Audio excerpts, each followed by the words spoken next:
Hello and welcome to Photo Reviews. Today we are going to have the second episode of the bike series, and we will be taking a look at the Power Tekken 250, which is an entry-level adventure Chinese bike. It's one of the most affordable adventure bikes you can get locally right now. But is it a good, reliable bike that you should put your money on? We are going to find out in this episode, so please stay tuned and consider subscribing to the channel for more informative content on cars and bikes. So straight away, let's begin with the price. There are two trim levels, the Tekken 250 and 250X. The 250 is the basic version, while the 250X comes with handguards, a small windshield and 3 storage boxes, one at the top and 2 on either side. So the basic 250 is going for roughly about 290,000 shillings, while the 250X is going for about 300,000 shillings. The bike comes with a 2-year warranty, but that warranty covers only the engine. This bike comes with a 250cc single cylinder 4-stroke engine that is oil cooled, which means that it uses the same engine oil to cool the engine. It also has an electric starter, and its method of fuel delivery is not electronic. It uses a carburetor, so it's not EFI or electronic fuel injection. That engine produces around 17 horsepower, 16.5 horsepower to be precise, and the top speed is about 120 km per hour. It's comfortable doing speeds of between 80 to around 100 km per hour, but once it gets to 120 it starts to feel a bit breathless, but it can be pushed to slightly above 120 km per hour. The gearbox is a smooth 6-speed manual. The fuel consumption falls between 35 to about 40 km per liter, and the fuel tank is 14 liters. As for the brakes, it gets hydraulic discs at both the front and back, but there is no ABS or anti-lock brake system, and you can just see that these are some of the things that they omitted so as to keep the price down. Those who have had the chance to ride the bike say that the rear brake is very good. It has that strong initial bite, but the front brake is a bit more progressive. It lacks that strong initial bite, but generally the brakes are decent. ABS is a very important safety feature on bikes, but unfortunately it's not offered on this bike.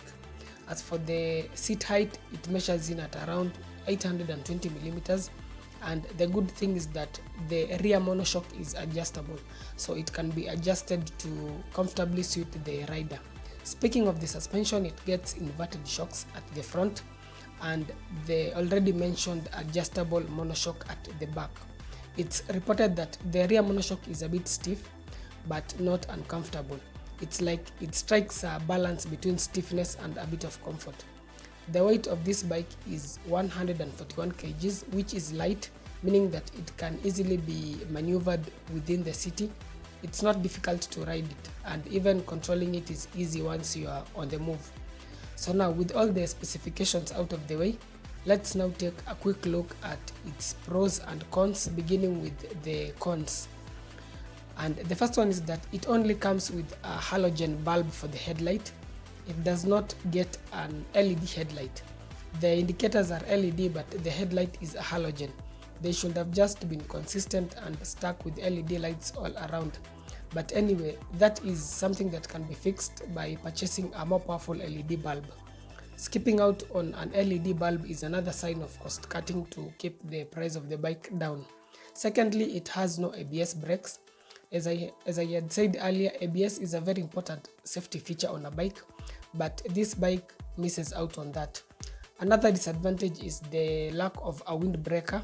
So when you are riding out on the highway, you will definitely get the strong wind blasts, and remember the riding position is also upright, so all the wind will be hitting your chest and head.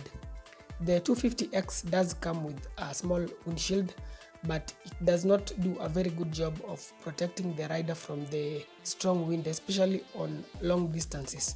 The last disadvantage is the exposed radiator. This being an adventure bike, it's expected that the radiator should at least have some protection to prevent it from damage when doing some adventure rides. That said, let's now look at some of this bike's pros or its strong points.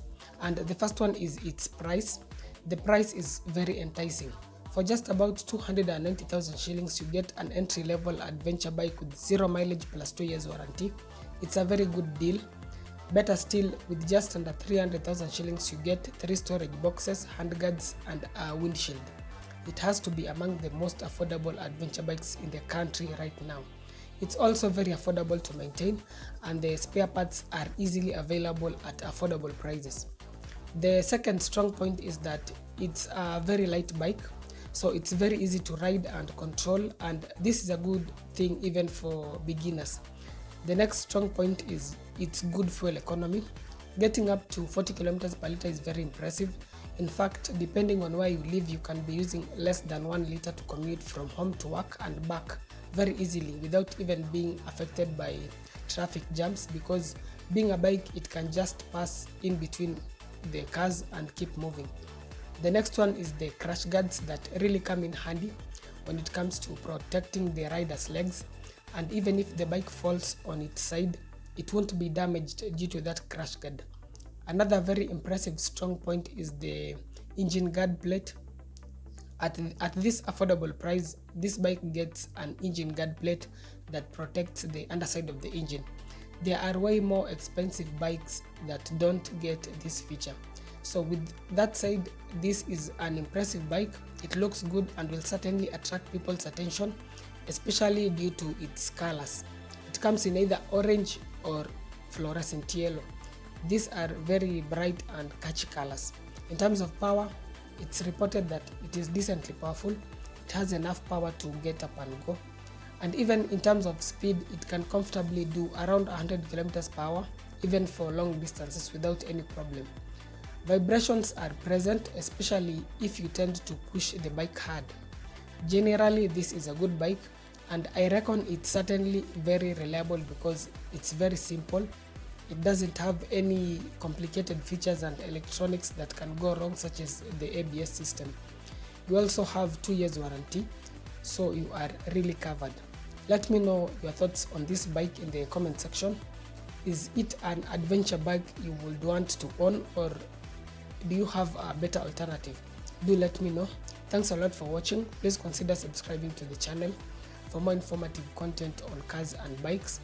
If you have any enquiries, feel free to reach me via email or WhatsApp.